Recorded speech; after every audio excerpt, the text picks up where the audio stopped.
जय जय महेश, जय जय भवेश, जय आदि देव महादेव विभो। किस मुख से हे गुणातीत प्रभु, तब अपार गुण वर्णन हो। जय भवकारक तारक हारक पातक, हे शिव शंभु दीन दुख हर सर्व सुख कर। प्रेम सुधाकर दया करो, पार लगा दो भवसागर से। करतार करुणाधार हरि, पार्वती पति हर हर शंभु। पाहि पाहि दातार हरि। ओम नमः शिवाय, नमः पार्वती पते, हर हर महादेव। प्रिय भक्तजनों, एक बार देवी पार्वती जी ने भोलेनाथ से पूछा, हे प्रभु, कौन सा व्रत आपके भक्तों को सर्वोत्तम भक्ति और पुण्य प्रदान करता है? तब भोलेनाथ ने स्वयं इस पवित्र महाशिवरात्रि के विषय में देवी पार्वती को बताया। उन्होंने कहा कि फाल्गुन मास में कृष्ण पक्ष की चतुर्दशी की रात्रि मुझे प्रसन्न करती है, इसलिए कहा जाता है महाशिवरात्रि के दिन भगवान शिव को प्रसन्न करना बहुत ही आसान है। पूर्व काल में भगवान श्री विष्णु देवी लक्ष्मी के साथ शेष शैया पर शयन कर रहे थे। तब एक बार ब्रह्मा जी वहां पहुंचे और श्री विष्णु जी को पुत्र कहकर पुकारने लगे, पुत्र उठो, मैं तुम्हारा ईश्वर तुम्हारे सामने खड़ा हूँ। यह सुनकर श्री विष्णु जी को क्रोध आ गया, फिर भी शांत रहते हुए बोले, पुत्र तुम्हारा कल्याण हो, कहो अपने पिता के पास कैसे आना हुआ? यह सुनकर ब्रह्मा जी कहने लगे, मैं तुम्हारा रक्षक हूँ, सारे जगत का पिता माँ हूँ, सारा जगत मुझ में निवास करता है। तुम मेरे नाभि कमल से प्रकट होकर मुझसे ऐसी बातें क्यों कर रहे हो? इस प्रकार दोनों में विवाद होने लगा। तब वे दोनों अपने को प्रभु कहते हुए एक दूसरे के साथ युद्ध करने को तैयार हो गए। हंस और गरुड़ पर बैठे दोनों परस्पर युद्ध करने लगे। ब्रह्मा जी के वक्षस्थल में श्री विष्णु जी ने अनेकों अस्त्र शस्त्रों का प्रहार करके उन्हें व्याकुल कर दिया। इससे कुपित होकर ब्रह्मा जी ने भी पलटवार किया। भयानक प्रहार हुआ। उनके पारस्परिक आघातों से देवताओं में हलचल मच गई। वे घबराए और त्रिशूलधारी भगवान शिव के पास गए, उन्हें सारी व्यथा सुनाई। भगवान शिव अपनी सभा में देवी उमा सहित सिंहासन पर विराजमान थी, मंद मंद मुस्कुरा रहे थे। महादेव जी बोले, पुत्रों, मैं जानता हूँ तुम ब्रह्मा विष्णु में परस्पर युद्ध से दुखी हो, लेकिन तुम डरो मत, मैं अपने गणों के साथ तुम्हारे साथ चलता हूँ। भगवान शिव अपने वाहन नंदी पर आरूढ़ होकर देवताओं सहित युद्ध स्थल की ओर चल पड़े। वहाँ छिपकर वे ब्रह्मा और विष्णु के युद्ध को देखने लगे। जब उन्हें यह ज्ञात हुआ कि ये दोनों एक दूसरे को मारने की इच्छा से माहेश्वर और पाशुपात अस्त्रों का प्रयोग करने जा रहे हैं, तो वे युद्ध को शांत करने के लिए महाअग्नि के समान एक स्तंभ के रूप में ब्रह्मा विष्णु के मध्य खड़े हो गए। महाअग्नि के प्रकट होते ही दोनों की अस्त्र स्वयं ही शांत हो गए। अस्त्रों को शांत होते देखकर ब्रह्मा और विष्णु जी कहने लगे, इस अग्नि स्वरूप स्तंभ के बारे में हमें जानकारी करनी चाहिए। दोनों ने ही उनकी परीक्षा लेने का निर्णय किया। भगवान विष्णु ने शूकर रूप धारण किया और उसको देखने के लिए नीचे धरती लोक में चले गए। ब्रह्मा जी हंस का रूप धारण करके ऊपर की ओर चल पड़े। पाताल में बहुत नीचे जाने पर भी भगवान विष्णु को स्तंभ का अंत नहीं मिला, अतः वे वापस चले आए। ब्रह्मा जी ने आकाश में जाकर केतकी का पुष्प देखा। वे उस पुष्प को लेकर श्री विष्णु जी के पास आए। भगवान विष्णु ने भोलेनाथ के चरण पकड़ लिए और कहा, हे प्रभु, मैं आपका अंत नहीं पा सका, लेकिन ब्रह्मा जी केतकी पुष्प को लेकर भगवान शिव के पास पहुँचे और उसे साक्षी रखते हुए कहा कि मैंने आपका अंत पा लिया है। ब्रह्मा जी के छल को देखकर भगवान शिव तुरंत प्रकट हुए और विष्णु जी की महानता से शिव जी प्रसन्न होकर बोले, हे विष्णु, आप सत्य बोलते हैं, अतः मैं आपको अपनी समानता का अधिकार देता हूँ। महादेव जी ब्रह्मा जी के छल पर अत्यंत क्रोधित हुए। तब उन्होंने अपने त्रिनेत्र से भैरव को प्रकट किया और उन्हें आज्ञा दी वे तलवार से ब्रह्मा जी को दंड दे। आज्ञा पाते ही भैरव ने ब्रह्मा जी के केश पकड़कर उसका 5वां सिर काट दिया। ब्रह्मा जी डर के मारे कांपने लगे। उन्होंने भैरव के चरण पकड़ लिए और क्षमा मांगने लगे। इसे देखकर श्री विष्णु जी ने भगवान शिव से प्रार्थना की, आपकी कृपा से ही ब्रह्मा का 5वां सिर उन्हें प्राप्त हुआ था। अतः आप उन्हें क्षमा करें। तब शिव जी की आज्ञा पाकर ब्रह्मा जी को भैरव ने छोड़ दिया। भगवान शिव ने तब कहा, तुमने प्रतिष्ठा और ईश्वरत्व को दिखाने के लिए छल किया। मैं श्राप देता हूँ कि सत्कार, स्थान, उत्सव से तुम विहीन रहोगे। तब ब्रह्मा जी को अपनी गलती का पश्चाताप हुआ। उन्होंने भगवान शिव के चरण पकड़कर क्षमा मांगी और कहा उनका 5वां सिर पुनः प्रदान करें। तब महादेव जी ने कहा, जगत की स्थिति को बिगड़ने से बचाने के लिए पापी को दंड देना आवश्यक है ताकि लोक मर्यादा बनी रहे। मैं तुम्हें वरदान देता हूँ कि तुम गणों के आचार्य कहलाओगे।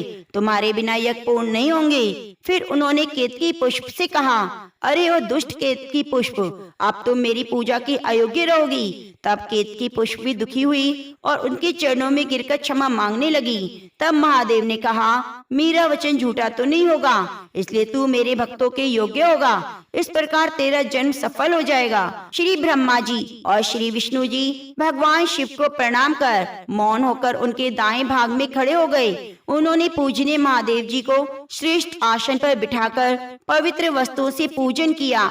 हार, नुपुर, केयूर, किरीट, मणिमय कुंडल, यगो पवित्र उत्तरी वस्त्रमाला, पुष्पमाला, रेशमी वस्त्र, हार, मुद्रिका, तांबूल, कपूर, चंदन, अगरू, धूप, दीप, श्वेत वस्त्र, व्यंजन, ध्वजा, चवर, अनेक प्रकार के उपहारों द्वारा वैभव वाणी द्वारा भगवान शिव की पूजा की। वे केवल परमात्मा के योग्य थे। उनसे ब्रह्मा और विष्णु ने अपने स्वामी महेश्वर का पूजन किया। इससे प्रसन्न होकर भगवान शिव ने दोनों देवताओं से मुस्कुराकर कहा, आज तुम्हारे द्वारा की गई पूजा से मैं प्रसन्न हूँ। इसी कारण यह दिन महान होगा, पवित्र होगा और शिवरात्रि के नाम से प्रसिद्ध होगा। इसलिए इस दिन जो मनुष्य मेरे लिंग निराकार रूप की निश्चित पूजन करेगा वही मेरा परम भक्त होगा। पूरे वर्ष भर निरंतर मेरी पूजा करने से जो फल मिलता है वह फल शिवरात्रि को मेरा पूजन करके मनुष्य तत्काल प्राप्त कर लेते हैं। जैसे पूर्ण चंद्रमा का उदय समुद्र की वृद्धि का अवसर है, उसी प्रकार शिवरात्रि की तिथि मेरे धर्म की वृद्धि का समय है। इस तिथि को मेरी स्थापना का मंगलमय उत्सव जानना चाहिए। मैं मार्ग मास में आद्रा नक्षत्र से युक्त पूर्णमासी या प्रतिपदा को ज्योतिर्मय स्तंभ के रूप में प्रकट हुआ था। इसलिए जो मनुष्य देवी पार्वती सहित मेरा दर्शन करता है, मेरी मूर्ति और लिंग की झांकी निकालता है, वह मेरे लिए कार्तिकेय से भी अधिक प्रिय है। इस शुभ दिन में मेरे दर्शन मात्र से पूरा फल प्राप्त हो जाता है। यदि दर्शन के साथ मेरा पूजन किया जाए तो इसका अधिक फल प्राप्त होता है। वाणी द्वारा उसका वर्णन नहीं किया जा सकता। ऐसी है महाशिवरात्रि की कथा। तो प्रिय भक्तजनों, एक बार प्रेम से बोलिए हर हर महादेव। महाशिवरात्रि की उस पवित्र कथा में जहाँ सुनने मात्र से भगवान शिव की कृपा प्राप्त हो जाती है और मन श्रद्धा से भर उठता है। एक बार चित्रभानु नामक एक शिकारी था। पशुओं की हत्या करके वह अपने कुटुंब को पालता। वह एक साहूकार का ऋणी था, लेकिन ऋण समय पर ना चुका सकने पर क्रोधित साहूकार ने उसको शिव मठ में बंदी बना लिया। संयोग से उस दिन शिवरात्रि थी। बंदी रहते हुए शिकारी मठ में शिव की कथाएं सुनता रहा। वहीं उसने शिवरात्रि की व्रत की कथा भी सुनी। संध्या होने पर साहूकार ने उसे बुलाया और ऋण चुकाने के लिए पहुंचा तो शिकारी ने अगले दिन सारा ऋण चुका देने का वचन दिया। साहूकार ने उसकी बात मान ली और छोड़ दिया। शिकारी जंगल में शिकार करने के लिए निकला, लेकिन दिन भर बंदी गृह में रहने के कारण भूख प्यास से व्याकुल था। सूर्य अस्त होने पर वह एक जलाशय के समीप गया। वहाँ एक घाट के किनारे एक पेड़ पर पानी पीने के लिए थोड़ा सा जल लेकर चढ़ गया, क्योंकि उसे पूरी उम्मीद थी कोई न कोई जानवर अपनी प्यास बुझाने के लिए यहाँ जरूर आएगा।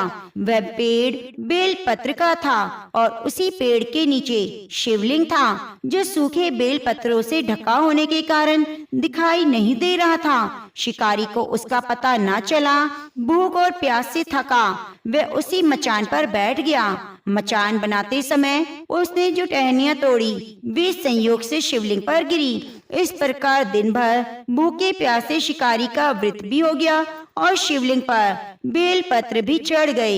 एक पहर रात्रि बीत जाने पर एक गर्विणी हिरनी तालाब पर पानी पीने पहुंची। शिकारी ने धनुष पर तीर चढ़ाकर जैसे प्रत्यंचा खींची, उसके हाथ के धक्के से कुछ पत्ते और जल की बूंदें नीचे बने शिवलिंग पर गिरी और अनजाने में ही शिकारी की पहले पहर की पूजा हो गई। हिरनी शिकारी से बोली, मैं गर्भिणी हूँ, शीघ्र ही प्रसव करूंगी। तुम एक साथ दो जीवों की हत्या करोगे, जो ठीक नहीं। मैं बच्चे को जन्म देकर शीघ्र ही तुम्हारे सामने आ जाऊंगी, तब तुम मुझे मार लेना। शिकारी ने प्रत्यंचा ढीली कर दी और हिरनी जंगली झाड़ियों में लुप्त हो गई। कुछ ही देर बाद एक और हिरनी उधर से निकली। शिकारी की प्रसन्नता का ठिकाना ना रहा। समीप आने पर उसने धनुष पर बाण चढ़ाया। इस बार फिर कुछ बेलपत्र नीचे शिवलिंग पर जा गिरे और अनायासी शिकारी के दूसरे पहर की पूजा हो गई। तब उसे देख हिरनी ने विनम्रता पूर्वक निवेदन किया, मैं थोड़ी देर पहले ऋतु से निवृत्त हुई हूँ, कामातुर हूँ, हिरनी हूँ, अपने प्रिय की खोज में भटक रही हूँ। मैं अपने पति से मिलकर शीघ्र ही तुम्हारे पास आ जाऊंगी। शिकारी ने उसे भी जाने दिया। 2 बार शिकार को खोकर वह चिंता में पड़ गया। रात्रि का आखिरी पहर बीत रहा था, तभी एक अन्य हिरनी अपने बच्चों के साथ उधर से निकली। धनुष पर तीर चढ़ाकर छोड़ने ही वाला था कि हिरनी बोली, मैं इन बच्चों को इनके पिता के हवाले करके लौट आऊंगी, तब तुम मुझे मार लेना। इस समय मुझे मत मारो। शिकारी हंसा और बोला, सामने आए शिकारी को छोड़ दूं, मैं ऐसा मूर्ख नहीं। इससे पहले मैं 2 बार अपना शिकार खो चुका हूँ। मेरे बच्चे भूख प्यास से तड़प रहे होंगे। उत्तर में हिरनी ने कहा, जैसे तुम्हें अपने बच्चों की ममता सता रही है, ठीक वैसे ही मुझे अपने बच्चों की फिक्र है। इसलिए सिर्फ बच्चों के नाम पर मैं थोड़ी देर के लिए जीवन दान मांग रही हूँ। मेरा विश्वास करो, मैं इन्हें इनके पिता के पास छोड़कर तुरंत आ जाऊंगी। हिरनी के दीन स्वर सुनकर शिकारी को दया आ गई। उसने हिरनी को जाने दिया। शिकार के अभाव में बेल की वृक्ष पर बैठा शिकारी बेल पत्र तोड़ तोड़ कर नीचे फेंकता रहा। उसकी तीसरे पहर की पूजा भी अपने आप संपन्न हो गई। पौ फटने की हुई, यानी कि सूर्य उदय होने वाला था तो एक हष्ट पुष्ट हिरण उसी रास्ते पर आया। शिकारी ने सोच लिया, इसका शिकार अवश्य करूंगा। शिकारी ने प्रत्यंचा तानी। हिरण विनय स्वर में बोला, भाई, यदि तुमने मुझसे पूर्व आने वाली 3 हिरणियों छोटे छोटे बच्चों को मार डाला है तो मुझे भी मारने में विलंब ना करो, ताकि मुझे उनके वियोग में एक क्षण भी दुख ना सहन करना पड़े। मैं उन हिरनियों का पति हूँ। यदि तुमने उन्हें जीवन दान दिया है तो मुझे भी कुछ क्षण का जीवन दान दे दो। मैं उनसे मिलकर तुम्हारे सामने आ जाऊंगा। हिरण की बात सुनकर शिकारी ने सारी कथा हिरण को सुना दी। तब हिरण ने कहा, मेरी तीनों पत्नियां जिस प्रकार प्रतिज्ञाबद्ध होकर गई हैं, वे मेरी मृत्यु से अपने धर्म का पालन नहीं कर पाएंगी। अतः जैसे तुमने उन्हें विश्वास पात्र मानकर छोड़ा है, वैसे मुझे भी जाने दो। मैं उन सबके साथ तुम्हारे सामने शीघ्र आता हूँ। उपवास, रात्रि जागरण और शिवलिंग पर बेलपत्र चढ़ने से शिकारी का हिंसक हृदय निर्मल हो गया। उसमें भगवत भक्ति जाग गई। उसके हाथ से धनुष बाण छूट गई। उसने मृग को जाने दिया। थोड़ी देर बाद वह हिरण सपरिवार शिकारी के सामने आ गया ताकि वह उनका शिकार कर सके। किंतु जंगली पशुओं की ऐसी सत्यता, सामूहिक प्रेम भावना देखकर शिकारी को बड़ी ग्लानि हुई। उसके नेत्रों में आंसू आ गए। उस मृग परिवार को छोड़कर शिकारी ने अपने हृदय को हिंसा से सदा के लिए हटा लिया, कोमल और दयालु बना लिया। देवलोक से सभी देवता इस घटना को देख रहे थे। उनके ऐसा करने पर भगवान शंकर ने प्रसन्न होकर तत्काल उसे अपने दिव्य रूप के दर्शन कराए, सुख समृद्धि का वरदान देकर गुहा नाम प्रदान किया। यह वही गुहा था जिसके साथ भगवान श्री राम ने मित्रता की। तो प्रेम से बोलिए, हर हर महादेव। प्रिय भक्तजनों, एक बार की बात है, माता पार्वती शिव जी को पति रूप में प्राप्त करने के लिए घोर तपस्या कर रही थी। उनके तप को देखकर देवताओं ने शिव जी से देवी की मनोकामना पूरी करने की प्रार्थना की। शिव जी ने पार्वती जी की परीक्षा लेने सप्त ऋषियों को भेजा। सप्त ऋषियों ने शिव जी की सैकड़ों अवगुण गिनाए, पर पार्वती जी को महादेव के अलावा किसी और से विवाह मंजूर नहीं था।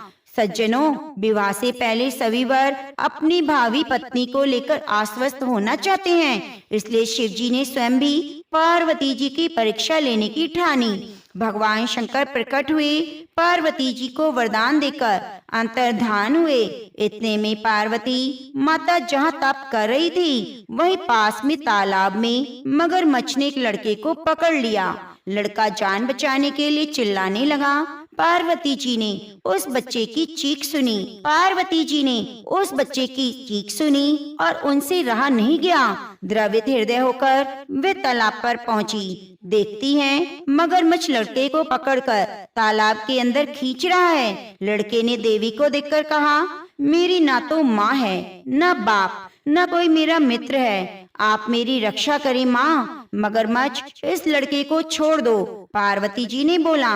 मगरमच्छ बोला, दिन के छठे पहर में मुझे जो मिलता है उसे अपना आहार समझकर स्वीकार करना मेरा नियम है। ब्रह्मदेव ने दिन के छठे पहर इस लड़के को भेजा है, मैं इसे क्यों छोड़ूं? पार्वती जी ने विनती की, तुम इसे छोड़ दो, बदले में तुम्हें जो चाहिए वे मुझसे कहो। मगरमच्छ बोला, एक ही शर्त पर छोड़ सकता हूँ, आपने तप करके महादेव जी से जो वरदान लिया है, यदि उस तप का फल मुझे दे दो तो मैं छोड़ दूंगा। पार्वती जी तुरंत तैयार हो गई। उन्होंने कहा, मैं अपने तप का फल तुम्हें देने को तैयार हूँ, लेकिन तुम इस बालक को छोड़ दो।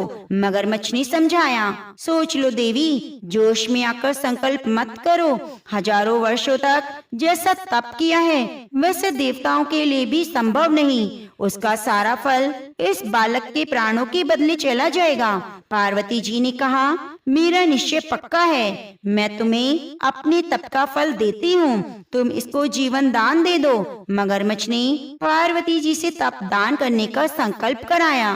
तप का दान होते ही मगरमच्छ की देह तेजी से चमकने लगी। मगर बोला, हे पार्वती देखो, तप के प्रभाव से मैं तेजस्वी बन गया। तुमने जीवन भर की पूंजी एक बच्चे के लिए व्यर्थ कर दी, चाहो तो अपनी भूल को सुधार लो। पार्वती जी ने कहा, हे ग्रहा, तब तो मैं दोबारा कर सकती हूँ, किंतु यदि तुम इस लड़के को निगल जाते तो जीवन वापस नहीं मिलता। देखते ही देखते वह लड़का अदृश्य हो गया, मगरमच्छ भी लुप्त हो गया। पार्वती जी ने विचार किया, मैंने तप तो दान कर दिया, अब पुनः तप आरंभ करूंगी। पार्वती जी ने फिर से तप करने का संकल्प लिया। भगवान शिव प्रकट होकर बोले, पार्वती, भला आप तप क्यों कर रही हो? पार्वती जी ने कहा, प्रभु, मैंने अपने तप का दान कर दिया। आपको पति रूप में पाने के संकल्प के लिए मैं फिर से वैसा घोर तप करूंगी, आपको प्रसन्न करूंगी। महादेव जी बोले, मगरमच्छ और लड़का दोनों रूपों में मैं ही था। तुम्हारा चित्त प्राणी मात्र में अपने सुख दुख का अनुभव करता है या नहीं, इसकी परीक्षा लेने के लिए मैंने यह लीला रची। अनेकों रूपों में दिखने वाला मैं ही हूँ, अनेक शरीरों में शरीरों से अलग निर्विकार हूँ। तुमने अपना तप मुझे ही दिया है, इसलिए अब तप करने की जरूरत नहीं। देवी ने महादेव को प्रणाम कर मन से विदा किया। अब आइए सुनते हैं मनोकामनाओं की पूर्ति करने वाली भगवान शिव और माँ पार्वती की अन्य कथा। इस कथा को आप पूरी श्रद्धा से सुनिएगा।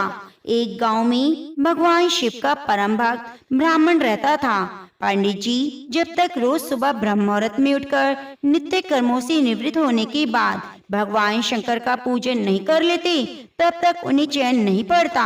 जो कुछ भी दान दक्षिणा में आ जाता, उसी से पंडित जी अपना गुजारा करते। दयालु इतने थे कि जब भी कोई जरूरतमंद मिल जाता तो अपनी क्षमता के अनुसार उनकी सेवा जरूर करते। इस कारण शिव की परम भक्त ब्राह्मण देवता गरीबी का जीवन व्यतीत कर रहे थे। पंडित जी की इस दानी प्रवृत्ति से उनकी पत्नी उनसे चिढ़ी थी, किंतु उनकी भक्ति परायणता को देखकर अत्यधिक प्रेम करती। इसलिए वह कभी उनका अपमान ना करती। साथ ही अपनी जरूरत का धन वे आस पड़ोस में मजदूरी करके जुटा लेती। एक समय ऐसा आया जब मंदिर में दान दक्षिणा कम आने लगी, जिससे पंडित जी को आर्थिक तंगी का सामना करना पड़ा। घर की मूल आवश्यकताओं की पूर्ति नहीं होने के कारण ब्राह्मणी दुखी रहने लगी। इस तरह दिन बीतने लगे। एक दिन महाशिवरात्रि का दिन आया। उस दिन भी पंडित जी हमेशा की तरह ब्रह्म मुहूर्त में उठकर नित्य कर्मों से निवृत्त होने के लिए नदी की ओर चल दिए। संयोग से उस समय उस राह से शिव पार्वती गुजर रहे थे। अचानक से पार्वती जी की नजर उस ब्राह्मण पर पड़ी। आज पंडित जी महाशिवरात्रि को लेकर उत्साहित नहीं थे जितना हुआ करते थे। पार्वती जी को समझते देर न लगी। उन्होंने शिव से कहा, भगवान, ये ब्राह्मण देवता प्रतिदिन आपकी उपासना करते हैं, फिर भी आपको इनकी चिंता नहीं। पार्वती जी की बात सुनकर शिव जी बोले, देवी, अपने भक्तों की चिंता मैं नहीं करूँगा तो कौन करेगा? पार्वती जी बोली, हे देव, आपने अब तक इनकी सहायता क्यों नहीं की? तब शिव जी बोले, देवी, आप निश्चिंत रहिए। अब तक उसने जितने बिल्व पत्र शिवलिंग पर चढ़ाए हैं, वही बिल्व पत्र आज रात्रि में उसे धनपति बना देंगे। यह बातचीत करके पार्वती जी और शिव जी तो चले गए, किंतु संयोग तो देखिए, उसी समय उस राह से एक व्यापारी गुजर रहा था। उसने छुपकर शिव पार्वती की वार्तालाप सुन ली। व्यापारी ने अपना दिमाग चलाया और वह ब्राह्मण के घर पहुंच गया। ब्राह्मण से बोला, पंडित जी, आपने अब तक जितने बिल्व पत्र शिव पूजन में चढ़ाए हैं, वे सब मुझे दे दीजिए। बदले में आपको 100 स्वर्ण मुद्राएं दूंगा। पंडित जी ने अपनी पत्नी से पूछा तो बोली, पुण्य का दान ठीक तो नहीं, किंतु अगर आपका मन करे तो दे दीजिए। हमें धन की जरूरत है, इसलिए दे दीजिए। पंडित जी ने सारे बिल्व पत्र बोरे में भरकर सेठ को दे दिए। आप देखिए, सेठ जी बिल्व पत्र लेकर मंदिर में पहुंचा और पूरी रात बिल्व पत्र चढ़ाकर देखने लगा कि कब शिव जी कृपा करेंगे, कब वह धनपति बन जाएगा। प्रतीक्षा करते करते सेठ जी को आधी रात हो गई। सेठ जी चमत्कार देखने के लिए उतावले हो रहे थे। आखिर में तीसरा पहर गुजरने के बाद सेठ जी का सब्र का बाना टूट गया। क्रोध में आकर सेठ जी शिवलिंग को झंझोड़ने लगे। फिर अचानक चमत्कार हुआ। सेठ जी के हाथ शिवलिंग से चिपक गए। उन्होंने बहुत प्रयास किया, किंतु हाथ हिले तक नहीं। थक हार कर सेठ शिव जी से क्षमा याचना करने लगा तो शिव जी बोले, हे लोभी सेठ, जिस ब्राह्मण से तूने ये बिल्व पत्र खरीदे हैं उसे 1000 स्वर्ण मुद्राएं दे, तब जाकर तेरे हाथ छूटेंगे। प्रातःकाल पंडित जी पूजन के लिए आए तो उन्होंने देखा सेठ जी के हाथ शिवलिंग से चिपके हैं। सेठ जी रो रहे हैं। उन्होंने पूछा तो सेठ जी बोले, पंडित जी, शीघ्रता से मेरे बेटे को 1000 स्वर्ण मुद्राएं लेकर मंदिर आने के लिए कहिए। पंडित जी ने सेठ के बेटे को बुलाया। सेठ ने वह स्वर्ण मुद्राएं ब्राह्मण को दिलवा दी। तब जाकर सेठ के हाथ शिवलिंग से छूटे। यह देखकर पार्वती जी शिव जी से पूछती हैं, हे नाथ, आपने अब तक अपने भक्त को कोई धन नहीं दिया।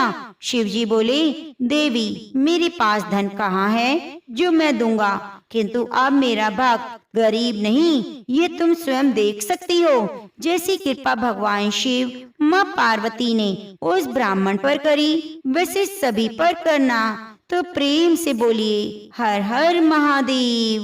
एक बार नारद जी ने भोलेनाथ की स्तुति करके पूछा, प्रभु, आपको प्रसन्न करने के लिए सबसे उत्तम और सुलभ साधन क्या है? हे त्रिलोकीनाथ, आप तो निर्विकार निष्काम हैं, आप सहज ही प्रसन्न हो जाते हैं। फिर भी मेरे जानने की इच्छा है, आपको क्या प्रिय है? तब शिव जी बोले, नारद जी, वैसे तो मुझे भक्त के भाव प्रिय हैं, फिर भी आपने पूछा है तो मैं बताता हूँ। मुझे जल के साथ बिल्व पत्र बहुत प्रिय हैं। जो अखंड बिल्व पत्र मुझे श्रद्धा से अर्पित करता है, मैं उन्हें अपने लोक में स्थान देता हूँ। नारद जी भगवान शंकर और माँ पार्वती की वंदना करके अपने लोक को चले गए। उनके जाने के बाद पार्वती जी ने शिव जी से पूछा, हे प्रभु, मेरी यह जानने की बड़ी तीव्र इच्छा है कि आपको बिल्व पत्र इतने क्यों प्रिय हैं? कृपया मेरी जिज्ञासा को शांत कीजिए।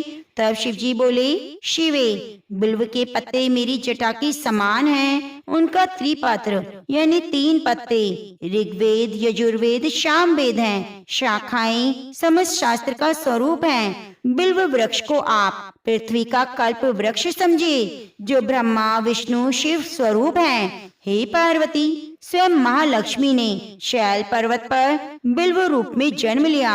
इस कारण मुझे बिल्व वृक्ष प्रिय है। महालक्ष्मी ने बिल्व का रूप धरा। ये सुनकर पार्वती जी कौतूहल में पड़ गई। पार्वती जी कौतूहल से उपजी जिज्ञासा को रोक ना पाई। उन्होंने पूछा, देवी लक्ष्मी ने आखिर बिल्व वृक्ष का रूप क्यों लिया? आप यह कथा विस्तार से कहें। भोलेनाथ ने देवी पार्वती को कथा सुनाना शुरू किया। हे देवी, सतयुग में ज्योति रूप में मेरे अंश का रामेश्वर लिंग था। ब्रह्मा आदि देवताओं ने विधिवत पूजन अर्चन किया। इसका परिणाम यह हुआ कि मेरे अनुग्रह से वाणी देवी सबकी प्रिय हो गई। वे भगवान विष्णु को सतत प्रिय हो गई। मेरे प्रभाव से भगवान केशव के मन में बाघ देवी के लिए जितनी प्रीति उपजी, वे स्वयं लक्ष्मी जी को नहीं भाई। लक्ष्मी देवी का श्री हरि के प्रति मन में दुर्भाव पैदा हो गया। वह चिंतित हो गई और चुपचाप अपना परम उत्तम शैल पर्वत पर चली गई। वह उन्होंने तप करने का निर्णय किया। उत्तम स्थान का चयन करने लगी। महालक्ष्मी ने उत्तम स्थान का चयन करके मेरे लिंग विग्रह की उग्र तपस्या प्रारंभ कर दी। उनकी तपस्या कठोरतम होती जा रही थी। हे परमेश्वरी, कुछ समय बाद महालक्ष्मी जी ने मेरे लिंग विग्रह से थोड़ा ऊपर एक वृक्ष का रूप धारण कर लिया। वो अपने पत्तों और पुष्पों द्वारा निरंतर मेरा पूजन करने लगी। इस तरह महालक्ष्मी ने 1 करोड़ वर्ष तक घोर आराधना की। मेरा अनुग्रह प्राप्त हुआ। मैं प्रकट हुआ और देवी से इस घोर तप की आकांक्षा पूछकर वरदान देने को तैयार हुआ। महालक्ष्मी ने मांगा, श्री हरि के हृदय में मेरे प्रभाव से बाघ देवी के लिए जो स्नेह हुआ है वे समाप्त हो जाए। शिव जी बोले, मैंने महालक्ष्मी को समझाया, श्री हरि के हृदय में आपके अतिरिक्त कोई और नहीं। बाघ देवी के प्रति प्रेम नहीं, श्रद्धा है। यह सुनकर लक्ष्मी जी प्रसन्न हो गई और पुनः श्री विष्णु के हृदय में स्थित होकर उनके साथ विहार करने लगी। हे पार्वती, महालक्ष्मी के हृदय का एक बड़ा विकार इस प्रकार दूर हुआ। इस कारण हरि प्रिया उसी वृक्ष के रूप में सदा अतिशय भक्ति से भरकर यत्न पूर्वक मेरी पूजा करने लगी।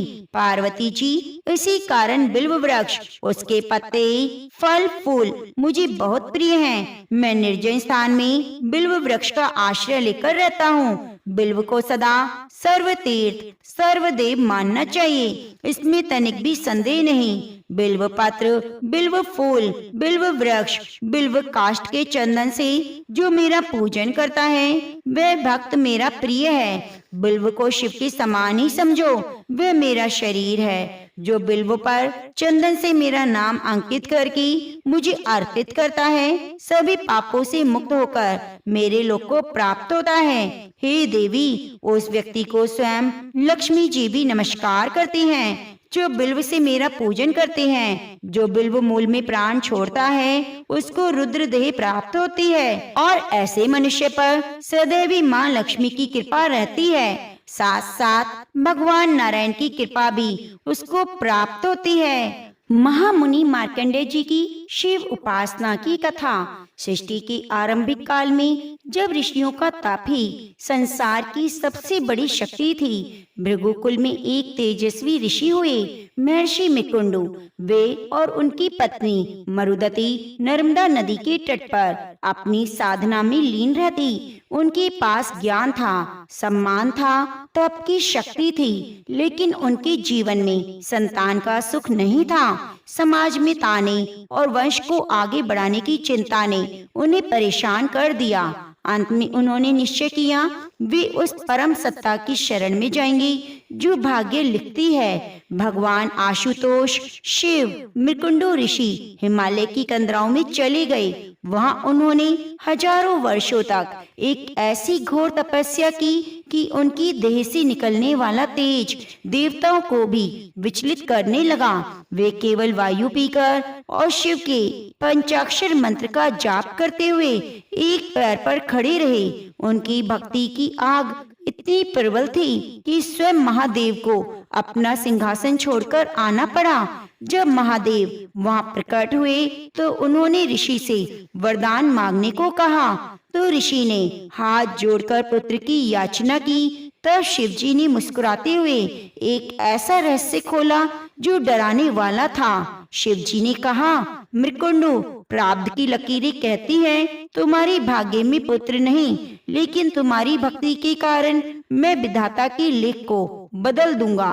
पर तुम्हें एक का चुनाव करना होगा। एक विकल्प है कि एक ऐसा पुत्र जो 100 साल तक जिए, लेकिन वह दुष्ट हो, अधर्मी हो और तुम्हारे कुल का नाम मिट्टी में मिला दे। दूसरा विकल्प है कि एक ऐसा पुत्र जो मात्र 16 साल जिए, लेकिन वह त्रिकालदर्शी हो, शिव भक्त हो, जिसका नाम युगों युगों तक लिया जाए। ऋषि मृकुंडी ने बिना सोचे गुणों को चुना। उन्होंने कहा, प्रभु, मुझे पत्थर जैसा 100 साल का जीवन नहीं, बल्कि हीरे जैसा 100 साल का जीवन चाहिए। और इस तरह मार्कंडे का जन्म हुआ।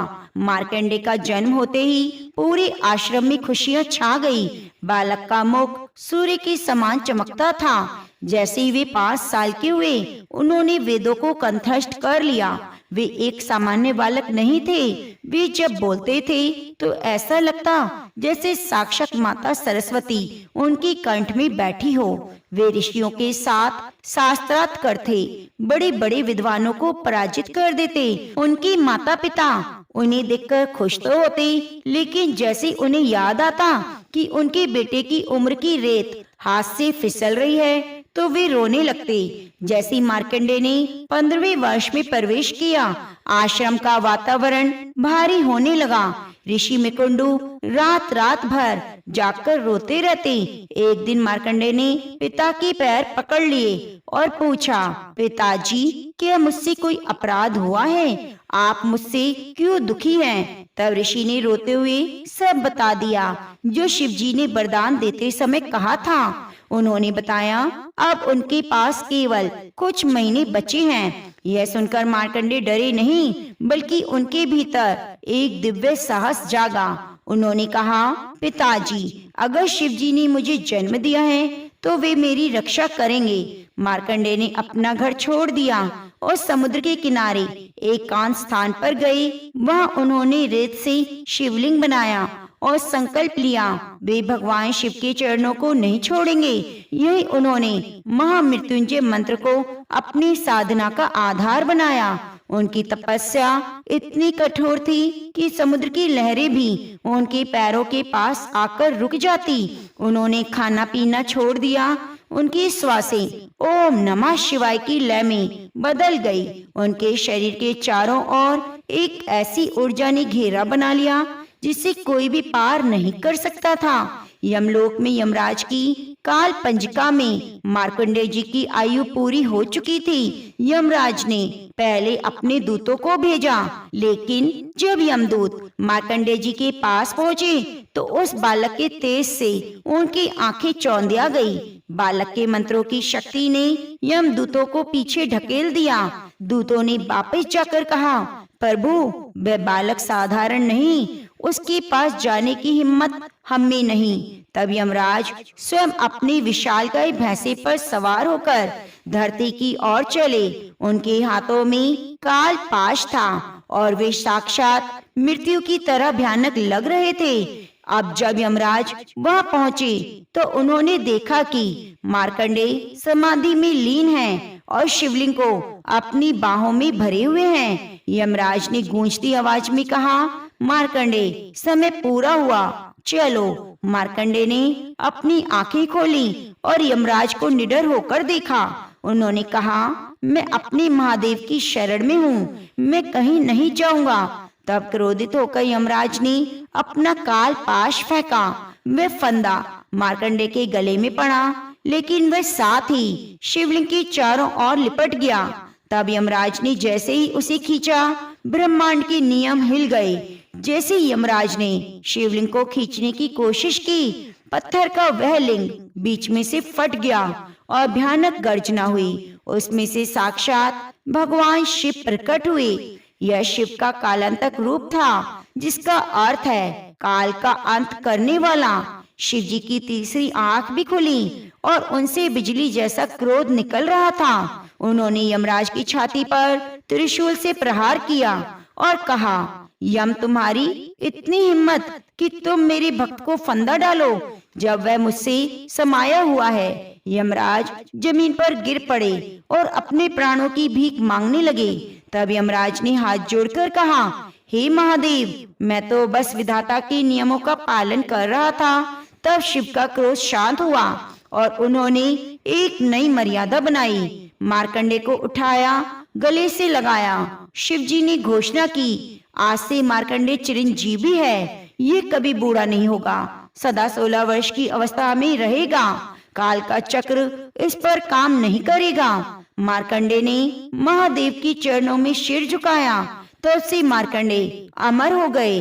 अमर होने के कारण मार्कंडे ने वह सब देखा जो कोई मनुष्य नहीं देख सकता। जब ब्रह्मा जी का दिन पूरा हुआ, धरती पर महाप्रलय आया तो सब कुछ डूब गया। मार्कंडे अकेले उस अनंत सागर में तैर रहे थे। हजारों सालों तक वे अकेले रहे। तब उन्हें एक रोशनी दिखी।